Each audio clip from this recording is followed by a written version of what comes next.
Hello and welcome back to CMO School. I am so excited for today's episode because the second I came across Maureen, today's guest, I knew I wanted to have her on the show. Her story just hit something for me, and especially that early part of running a business when you're putting yourself out there before you feel ready, like pitching dream clients, selling yourself at prices you never thought you'd charge, and stepping into a role that feels bigger than what you've done before. So I have been there and totally felt that imposter syndrome. And Maureen has found a really wild and smart way to build confidence through that season. She literally set out to get rejected every single day on purpose. So not only did that mindset help her grow like crazy in the online space, and as a person, but she built a whole business and an app around it. And as a marketer, she also has this really cool content system. She is publishing over 100 pieces of content a month without burning out. And I have not heard of anybody doing it like her. In this episode, she is breaking down exactly how she does it. So we talk about building visibility, getting past fear, going viral, and how to build a personal brand that actually converts. Let's get into it. Maureen, I'm so happy you're here. Welcome to CMO School. I would love to start with a little bit of background. You are 19 years old, right? 21 now. Okay, I couldn't verify, but you have the coolest story and you've built this incredibly successful business. I just think the current younger generation is so focused and I love it. But I would love to hear a little bit about your story. So I know you hit 20 million views and organically grew your following to 150,000 followers. You've got an app, a coaching business. Talk us through your journey. So what led you to where you are today, especially at such a young age? Yeah, so I think it all really started in high school. I was terrified of failure. I avoided failure at all costs, didn't put myself in crazy situations. I avoided them because I was like, what if I fail? I was in every after school club, got A's in everything. And I was like, if I get A's in everything, I'm going to be successful in life. But really, I was terrified of rejection. So then I applied to Harvard as a joke to get over my fear of rejection. And I just figured this is the best way to get rejected and to show myself that rejection is totally okay. I did that, ended up getting waitlisted, and it completely shifted my perspective on everything. And then in high school, I was running my first business because I was selling organic cosmetics. So I just made lip balms, skincare products out of my parents' kitchen and mailed them around the world.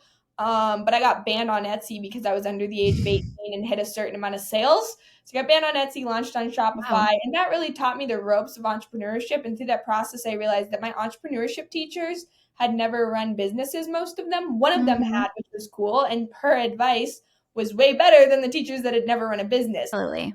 I would just play my classes on my laptop and mute them, like my entrepreneurship or finance classes, just mute them. And I would just run my Etsy business, and I mailed orders around the world, and I would just go to the post office sometimes every day, sometimes every week, and just dump my orders on the counter and just ship them. So through that process, then it snowballed, landed a job offer because I tried to get rejected by this government marketing agency and they accepted me.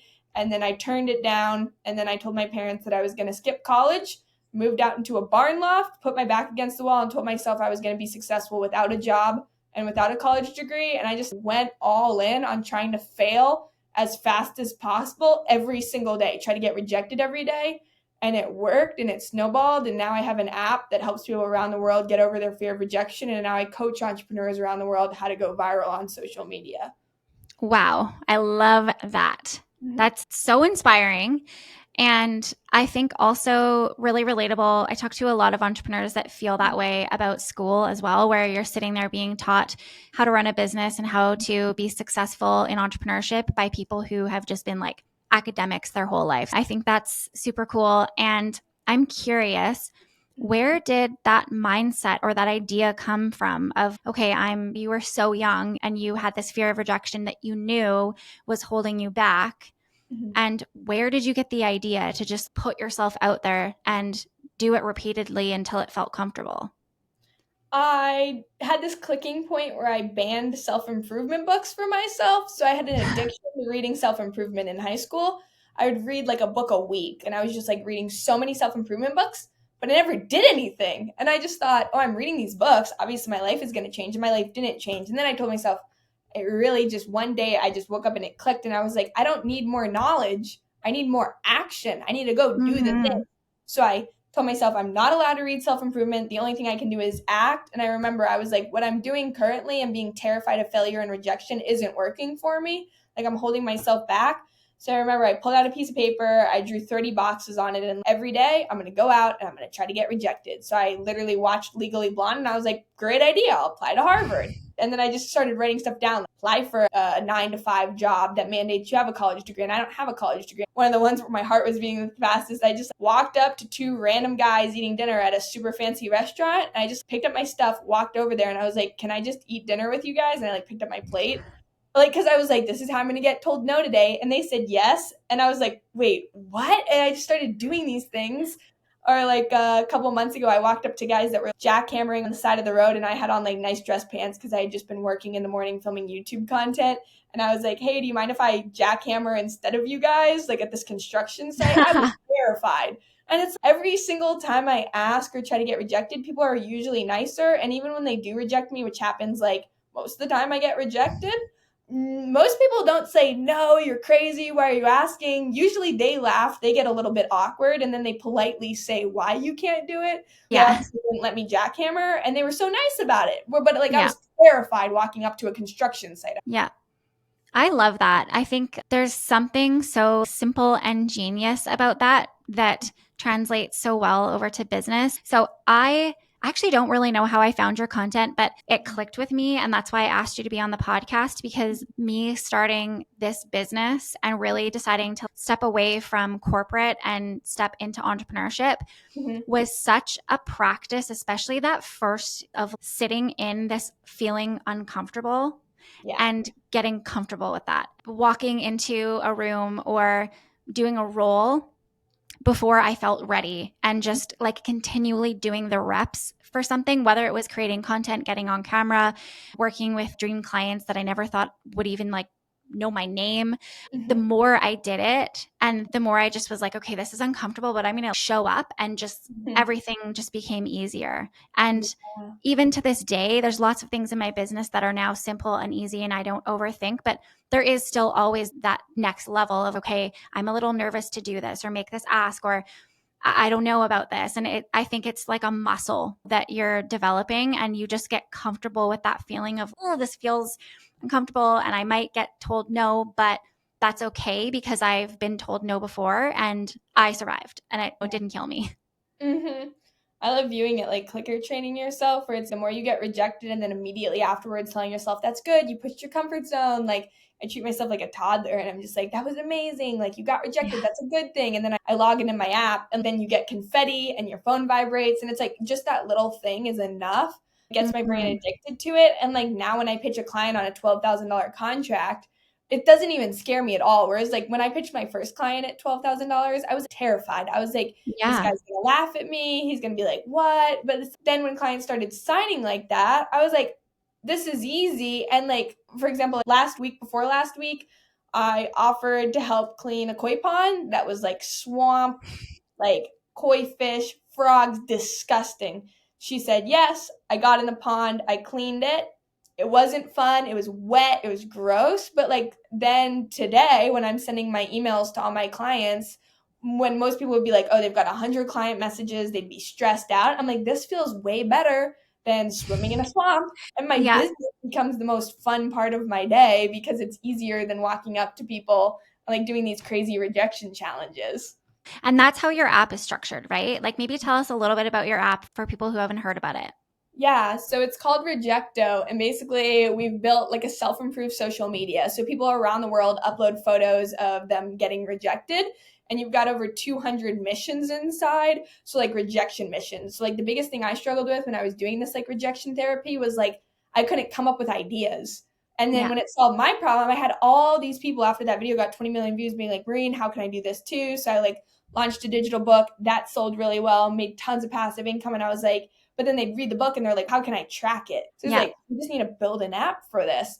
So the app helped me, and then all the people started downloading it, and then the app went viral on social media too. So basically you get points, you level up. The more you get rejected, it clicker change your brain because there's confetti, it's gamification. So it's like gamified self-improvement in an app, social media feeds. So you feel the FOMO and people around the world getting rejected. And now instead of scrolling Instagram reels where you see all these people just being like, my life's perfect, I drive a Lamborghini and I live on the beach, I follow these business owners inside the Rejecto app and I see them pitching clients. And it's like when I scroll inside Rejecto, I get lit up, I'm fired up, and it's like I want to scale my business more. So we wanted to build something that inspired action instead Yeah. of consumption. I love that. I think it also normalizes that there is rejection at every level because Instagram can feel like this curated. You look on there, people are showing the highlight reel and it's not the whole story all the time. And if you're seeing someone going out there, putting themselves out there, getting rejected, and it's somebody successful, someone that you admire, that can inspire you and normalize it that this happens to everybody and it doesn't mean anything about you. It's just like a very normal part of business that isn't often widely shared. You're not going on and being like, yeah, I just pitched this dream client and they said no. It's usually people going on and being like, want to know how I worked with this dream client? And it's easy to look at everyone else and think that they might have something that you don't have, but it normally is them just not being afraid to put themselves out there again and again and being really resilient and continuing to go until they hit a yes.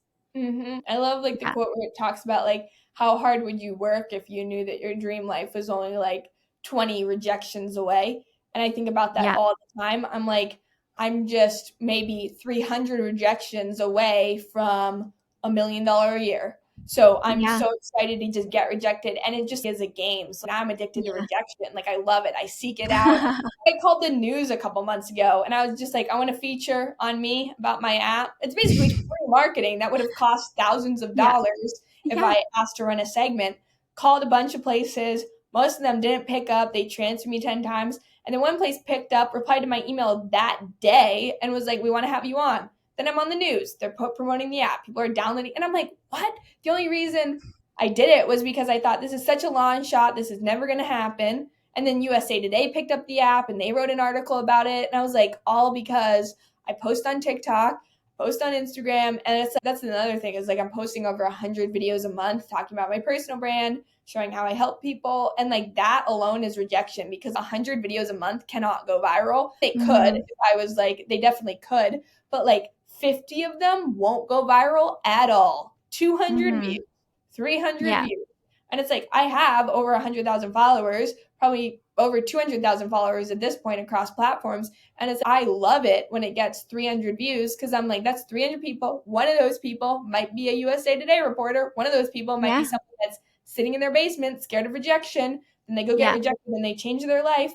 And then some Yeah. of them will go on to get 1 million views, which is great. But it's like when you just get addicted to action and you know Yeah. that success can only come with failure, then I know that like I just need more reps.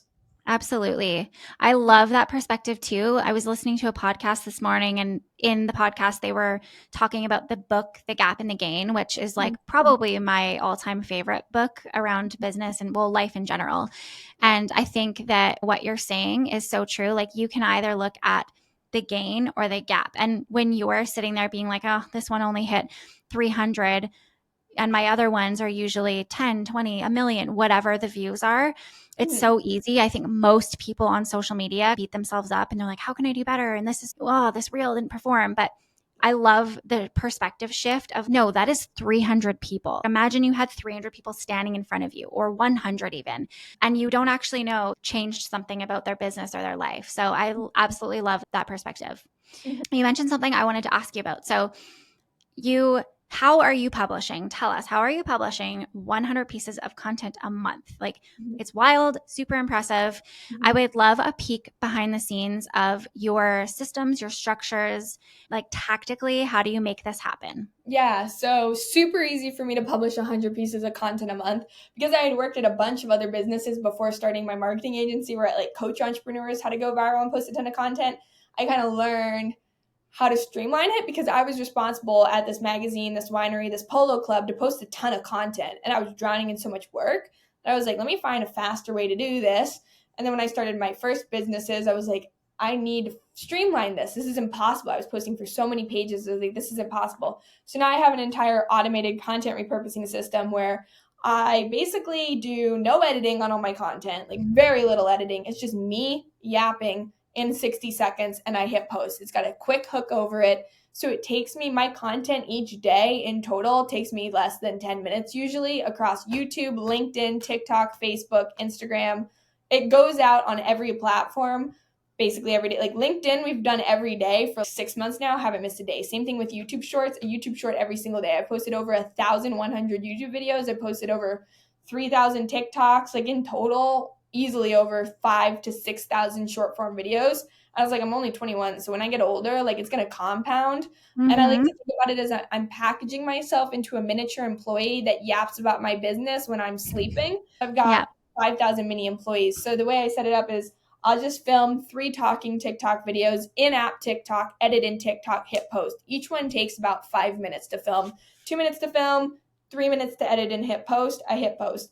Then my TikTok videos are automatically downloaded into a beautifully sorted Google Drive folder. So I've got an automation set up where it just takes my TikTok videos watermark free into Google Drive. Inside Google Drive, I have subfolders. So I've got one for YouTube Shorts, one for LinkedIn, one for Instagram. And then I just drag and drop at the beginning of the month 30 videos into each folder. Some of my Instagram content also goes on LinkedIn, but it's super simple because I hate tech. Like I'm such a grandma when it comes to tech, even though I run an online business. And then I pre-schedule everything in each platform. So I schedule in LinkedIn, natively in YouTube, natively in Instagram, in Facebook. So I don't get less views than if I used exterior scheduling platforms, and I don't have to pay for exterior scheduling platforms. So now I'm scheduled 2 to 3 months in advance on all the platforms, except for TikTok, because TikTok I film day of and you can't schedule there easily with good views. But it's all automated and I love it. So now I have a team of people that help me. But just as of a few months ago, I was doing it all myself, and it was literally 10 minutes a day and then an hour and a half, 2 hours, one time at the beginning of the month to just put in headphones, buy an overpriced tea, and just like work at a coffee shop and just schedule it all. And then I can forget about it. Good thing 4 videos already went out before I even woke up. So I don't have to film content today. Yeah, that's amazing. And I love how simple that is because I think it's really easy to get in our heads about, especially with Instagram, like I'm creating a talking head reel and then I'm going to do a B-roll reel and then I've got some carousels and whatever. It sounds to me like you're pretty much for the most part doing like talking head videos and you've had so much success. Is that right? Mm-hmm. Like you're not really mixing up the formats? All of it is talking head because I figure like I'm a coach. I get paid to talk on Zoom calls. I get paid to do public speaking gigs. I get paid to go on different speaking opportunities. So I'm like, if people, for me, it makes sense to get people either love or hate the way I talk. And if I post a B-roll, people want to get experience to that. So it's almost all talking videos. Occasionally I'll do a highly edited one if I feel like being creative that day, but then there's talking videos. If they're 60 seconds to 3 minutes, can be repurposed on all the platforms. And then what we do is we actually take my short form talking videos. We'll take a video, we take the ones that go the most viral, and then I'll elaborate on them in a 10-minute YouTube video. My YouTube videos, the last 3 have had no editing other than captions added, and they get uploaded, and the last 3 did amazing.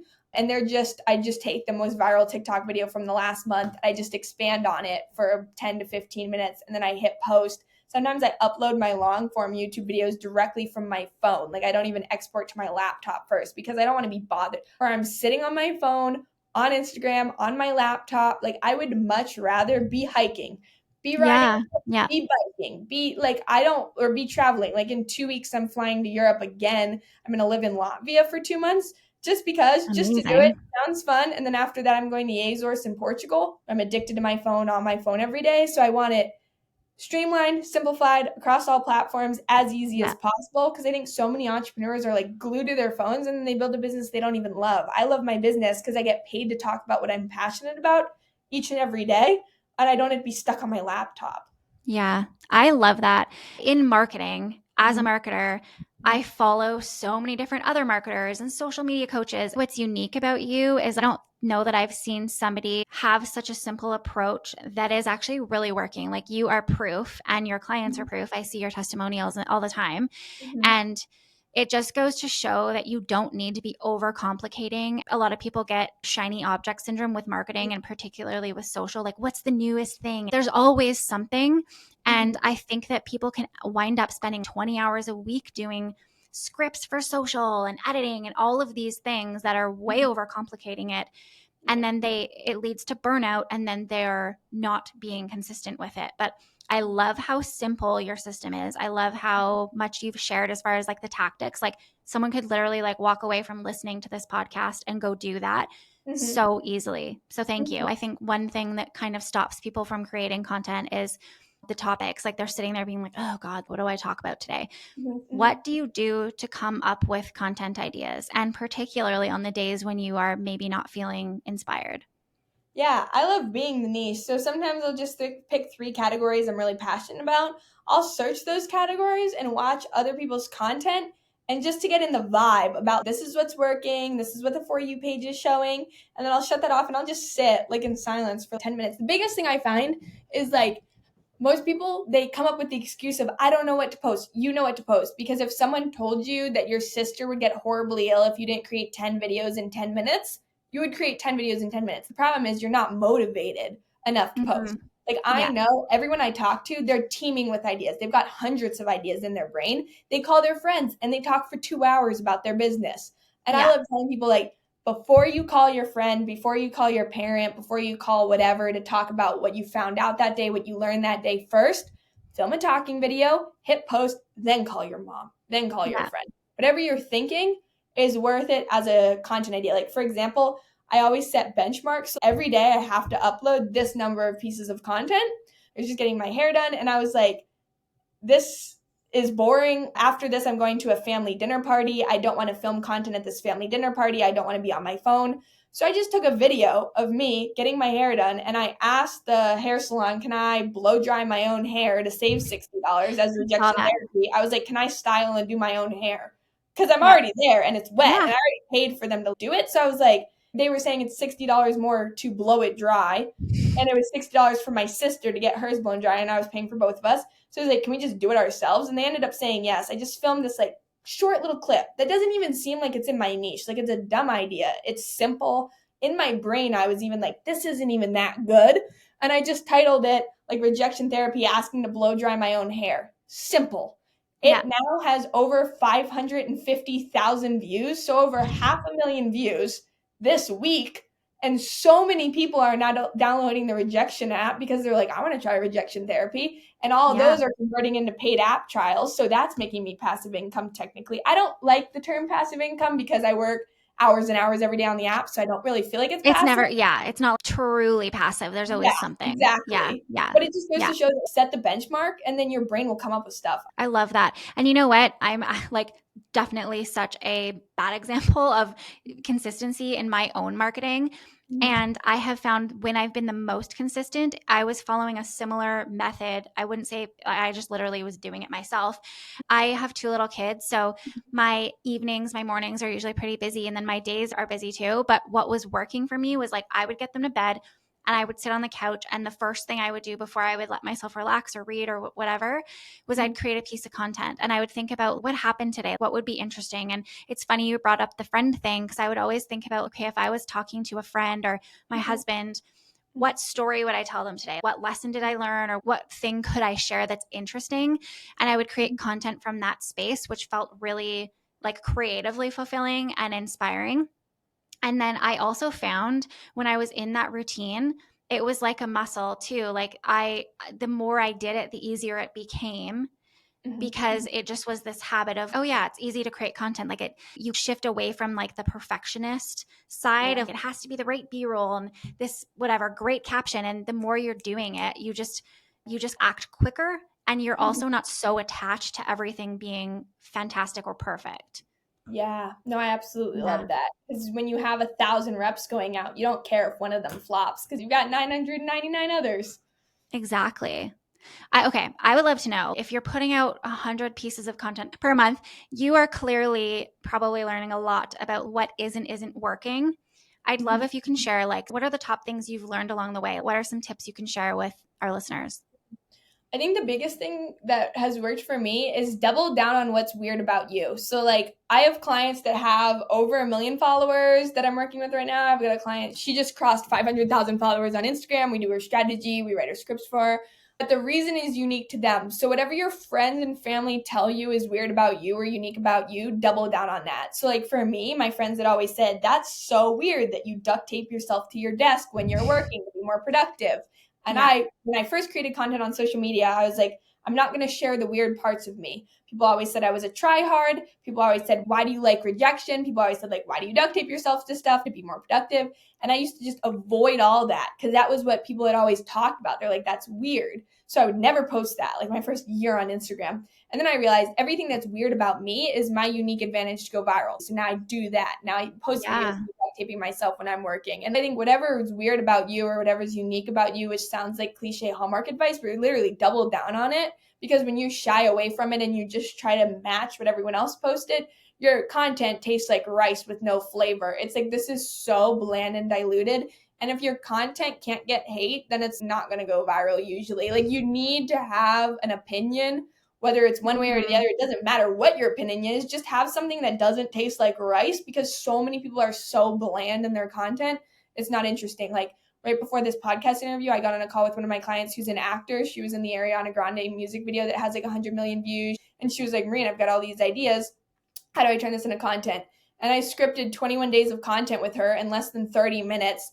So now she's going to do a 30-second to 60-second skit where she acts out as someone. So like in her first video that she's posting this week, she's going to act as a judgmental therapist that like when it hits 3 p.m., she's going to be like, tell me how you're feeling after your divorce. And then she's, oh, wait, it's time. Like you'll have to do that in the next session. So it's every day she's going to act as someone different. Super simple series, 30 seconds a piece. All it takes is one of those videos going viral and reaching some producer, and that producer is going to be like, oh my gosh, we need a therapist in this net. Like she just did a audition for a Geico commercial. She's in so much stuff.